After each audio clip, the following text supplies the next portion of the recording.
Good afternoon. My name is Willow Andreasson.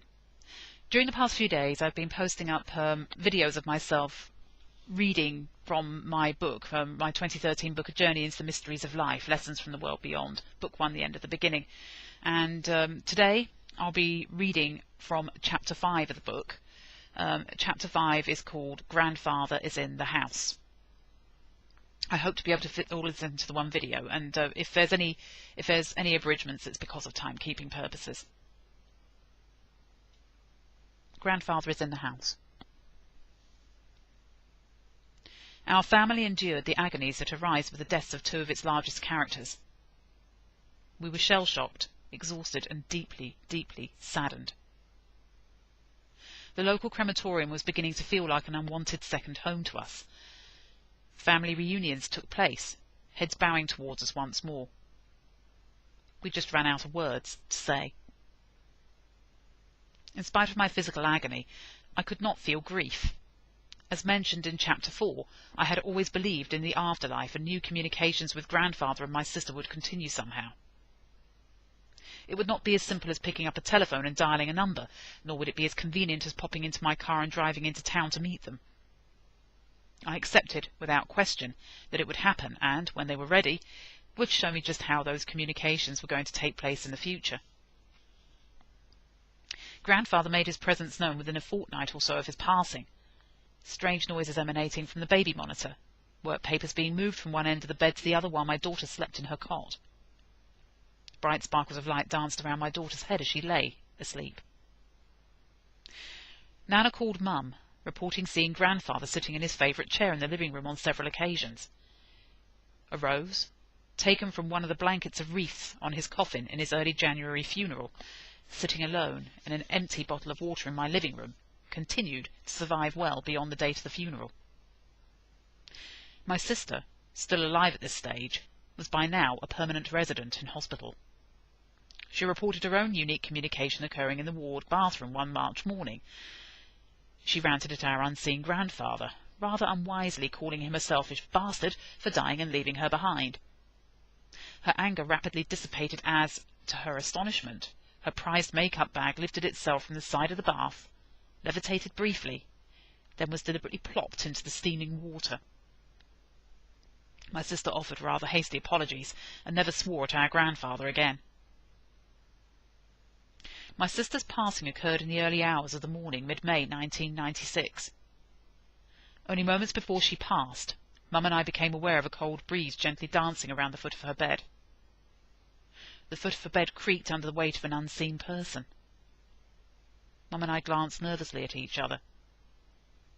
Startled, my gaze shot over to the silent heart monitor. My sister's heart rate, steady prior to the arrival of the unseen visitor, started to plummet at an alarming rate. Within 90 seconds of the unseen visitor's arrival, the screen was displaying flatline. The medical explanation was that she had just fallen asleep, exhausted after her long battle. I knew that, once our grandfather had arrived, she felt it was safe to let go. Both Mum and I were sure that the unseen visitor was Grandfather. As it transpired, the unseen visitor was Grandfather. He had arrived on schedule to take his granddaughter home. The funeral rose, I later discovered, was Grandfather's way of communicating with me about my sister's state of health. The rose survived for an amazing 4.5 months after Grandfather's funeral. A single petal dropped from its bud on the day my sister lapsed into a coma. By the time I arrived home, exhausted and heartbroken, a few hours after her passing, all the petals lay desolately around the base of the bottle. As I learned, the rose marked the end of the beginning. House-sitting for my grandmother while she and my brother were visiting relatives in Italy heralded the defining moment. My sister hadn't long passed away. Communications were being established, slowly but surely. I spent a long while in Grandfather's old bedroom, checked the other bedrooms, and yes, I was still being watched by the clay bust of the Virgin Mary, before finally making my way downstairs. I helped myself to a glass of water, and decided to have a chat with Grandfather. I wasn't sure if Grandfather was around at first. I reasoned that he would likely be with my grandmother if he was going to be with anyone. As I continued to chat, however, the atmosphere in the living room began to change. It was a lovely, warm summer's day, but the temperature in the room began to feel unseasonably cool. The sensation was not unpleasant. As trite as it felt to me, I took the chance and asked Grandfather to knock on something if he was in the room with me. Instantly, a loud rap sounded from the metallic top of the surrounding casement of Nana's gas fire. I wasn't scared. I was absolutely delighted. For the first time in a long while, my face broke into a wide smile. The rapping continued, becoming louder. The good-natured feel of the rapping became more serious, more urgent in tone. I wondered if Grandfather was trying to tell me something. Before I left the house, I asked Grandfather if he needed me to tell Mum anything. A first occurred, again instantaneously. I heard a voice. The voice wasn't projected from the living room. The message was voiced in my mind. Tell your Mum that the gas fire needs to be checked. I could understand why he would be concerned. Nana's memory was not as sharp as it used to be. She was starting to leave her gas fire on, even in the middle of summer. In her younger days, Nana seldom ever left washing to dry on the gas fire. The only time she would do so is if she needed a dry tea towel in a hurry, and given that she had a plentiful supply of them, such a need was infrequent. Nowadays, she was leaving all sorts of items on the top casing. Mum was becoming increasingly concerned about Nana's safety in relation to the use of the gas fire. Interestingly and luckily, no item ever caught fire. Grandfather's concern wasn't aimed at this use, however. The message he was trying to get through to me in relation to the gas fire was not related to Nana's dangerous new method of clothes drying. It was something as malevolent and potentially lethal. I wasn't sure what Mum would think if I just said out loud, "Grandfather wants you to get someone in to check Nana's gas fire." Still, I did so. I voiced my concerns that something may be wrong with the fire. Having suffered from mild carbon monoxide poisoning myself as a teenager due to a blocked jet on a gas fire, I was damned if the same thing was going to happen to my grandmother. Mum heeded the advice, and thank God she did so. The gas fire had multiple blocked jets and was immediately declared unfit for use. Although it was initially repaired, Nana's increasingly deteriorating mental state in later years led to the mutual decision that it would be safer to just disconnect the unit altogether. Nana and Grandfather's house was the location of other strange phenomena. One Saturday afternoon I visited Nana.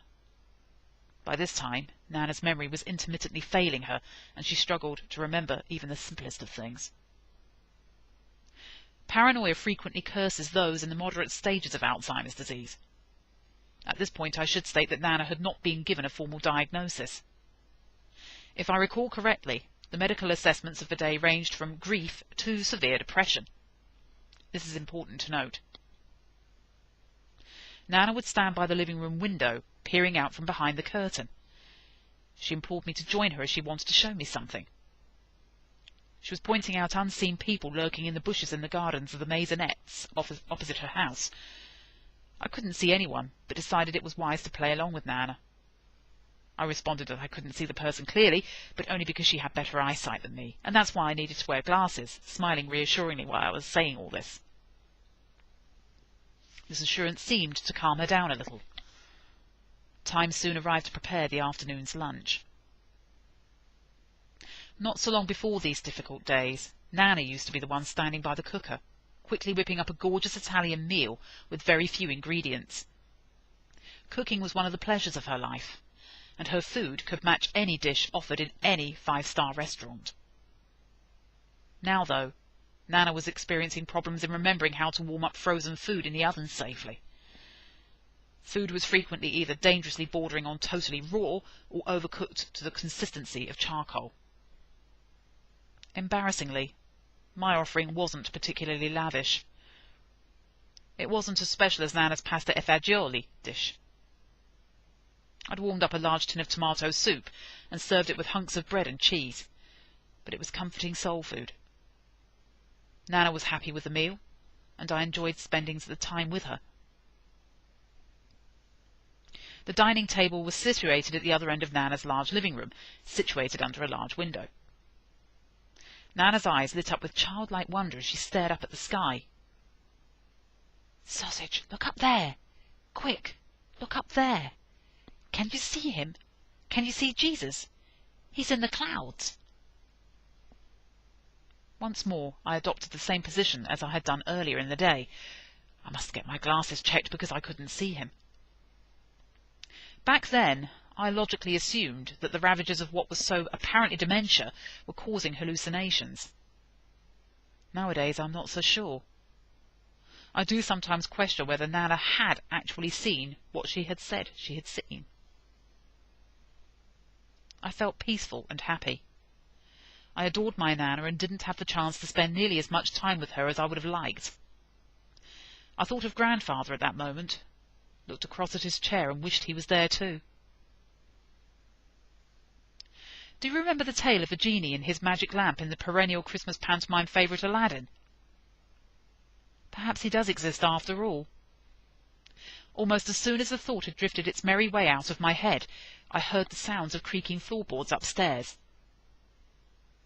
No, it's not, I thought to myself.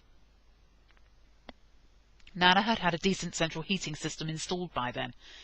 Maybe the pipes were warming up, causing a small amount of thermal movement. The creaking sounds became more definitive and were unmistakable. Footsteps. Heavyweight footsteps. My jaw must have dropped as I looked across at Nana. Nana's eyes focused upward, a cheeky smile dancing across her face. Eye contact was established as those footsteps began making their way down the stairs. My heart leapt into my mouth as the final step was reached. I stared at the kitchen door, visible from the dining table. I listened in amazement as the front door opened, then slammed shut. Only it couldn't have been open. No one was anywhere near it. No one was there at all. Nana carried on smiling with sheer delight. I suddenly remembered what time it was, but needed to confirm this was the case with myself. Glancing across at the clock, yes, it was the time I thought it was. It was half-time. Grandfather was off to see the second half of the local football team's home fixture. Yet the most amazing event to take place in the house wasn't even my late grandfather's departure for an afternoon at the football. The most amazing event was to take place in the future. And whilst I was there at the time, I also wasn't there at the same time.